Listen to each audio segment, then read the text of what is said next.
Video 35. Yeah, here's a big one for you. So, how do we change this entire dynamic about how people critically think about government and their role and their relationship to government and what to expect from a leader? What is good leadership? What is the role of a constitutionally limited republic and all of that? Well, you would need to start from scratch. This is far more my analysis over many decades of research than just an opinion.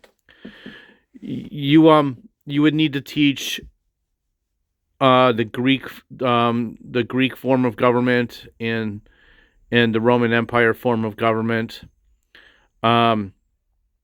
You would need to teach the huge transformation that happened in 1215 AD when the British Empire put together the Magna Carta, granting a certain amount of rights to a small segment of the population, acknowledging that they did have rights, and you would have to spend a lot of time on John Locke.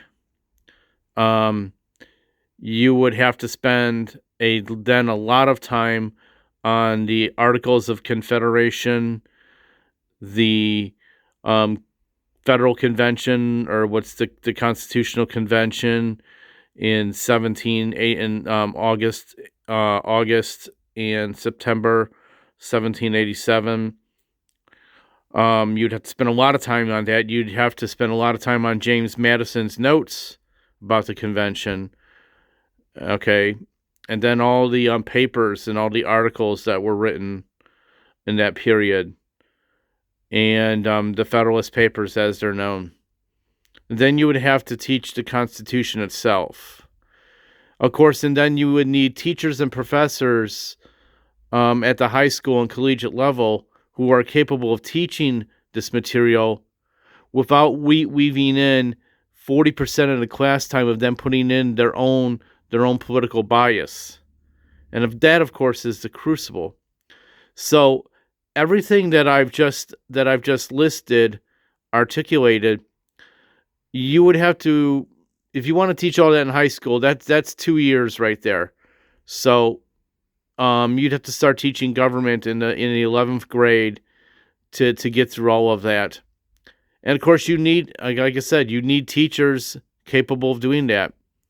And and then you would have to weave all that into a political science 101 class.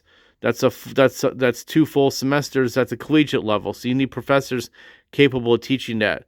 Now, if we're legitimately going to be a constitutionally limited republic that moves forward, we do that through generational instruction, and that means that across America, schools would have to teach this stuff. So, and that would have to become part of the curriculum, which means that you would have to fight a lot of teachers' unions. You'd have to fight a lot of governments at the school board level and the state level, and certainly at the federal level, because the Department of Education would push back on that like crazy. So that's kind of an overview of how you would go about that if you really want to get down to how we're going to sustain the freedoms of America. Well, kids in high school need to be taught about what the Constitution is and its tenets and what it came from. So let's think about that. That is the real crucible right there.